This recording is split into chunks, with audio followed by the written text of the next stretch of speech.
What is going on, guys? My name is AK, welcome back to the channel. Now, I genuinely cannot believe that nobody is using this gun within Warzone, the normal multiplayer mode, as well as the DMZ mode. Now, can't lie, I was getting a little bit bored of the M4 TAC, you know, just the typical guns that everyone seems to be running. So I thought, you know what, I'm going to pick a gun that I haven't used much, one that maybe I haven't leveled up, and I'm going to just grind it and see if we can build something that makes the gun at least viable. But that's when I discovered the FTAC Recon. Now, I'm sure you guys have seen this gun. It's ground loot a lot in Warzone and probably never thought much of it. And so that's the gun that I picked to try and see if I can make a viable class, but I ended up making something that is honestly ridiculous. So in today's video, I'm going to be going over the class setups that I use for this in all of the 3 game modes. Now, there's a lot of customization in this, which is why the gun is so great. You can sort of use a little bit of whatever you want. And I'm going over a few of the settings that you need to change to make sure you get the most effectiveness out of the gun. So jumping straight into it, the FTAC Recon is the last battle rifle you unlock. It's built on the M4 platform, so it will share attachments with that platform of guns. And it's also a semi-auto gun, meaning you have to press the trigger every time you want to shoot a bullet.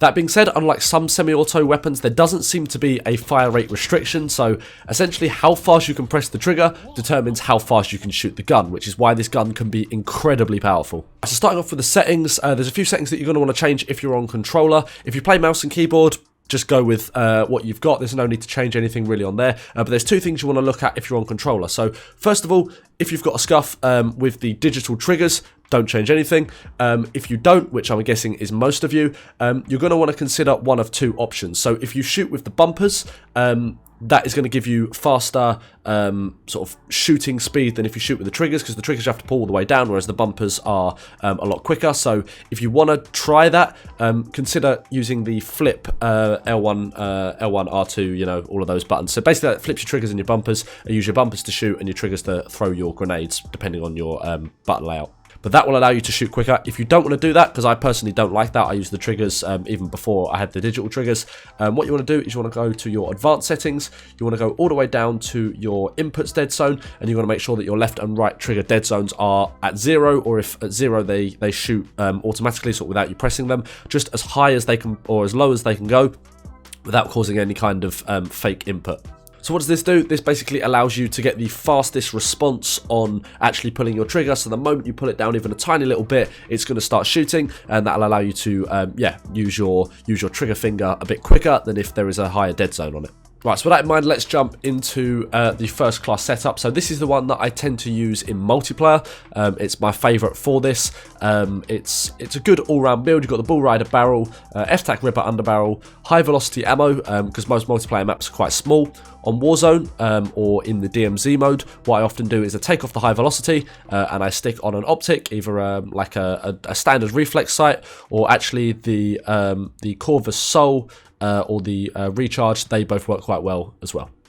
But then you're also going to want the X10 grip. That gives you better aim down sight speed, and also the Assault 60 stock, again for aim down sight speed. That just keeps the gun nice and mobile. So this is my standard multiplayer build. The Warzone build is very similar.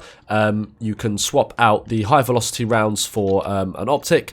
You can also consider taking off the stock and putting on a 15 round mag, although beware, this does very much slow down the speed of the gun. So depending on your playstyle, even the standard multiplayer build can work very well for Warzone as well.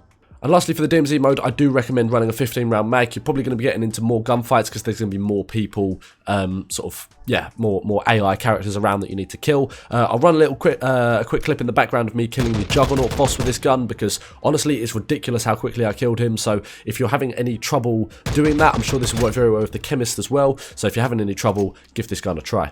And I think in that video, I did also run an optic. I can't remember what I took off to put it on. I'm guessing maybe the stock. And then the optic I was running in that clip is the Recharge DX.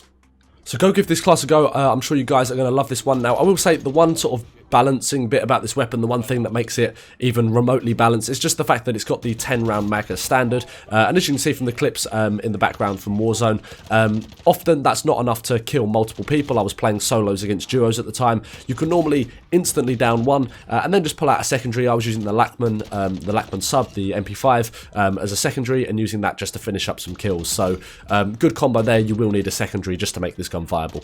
But hopefully you guys found this video helpful. Drop a like if you did. Make sure to subscribe for more Warzone videos coming as often as I can make them, and I'll see you in the next one. Have a good one, guys.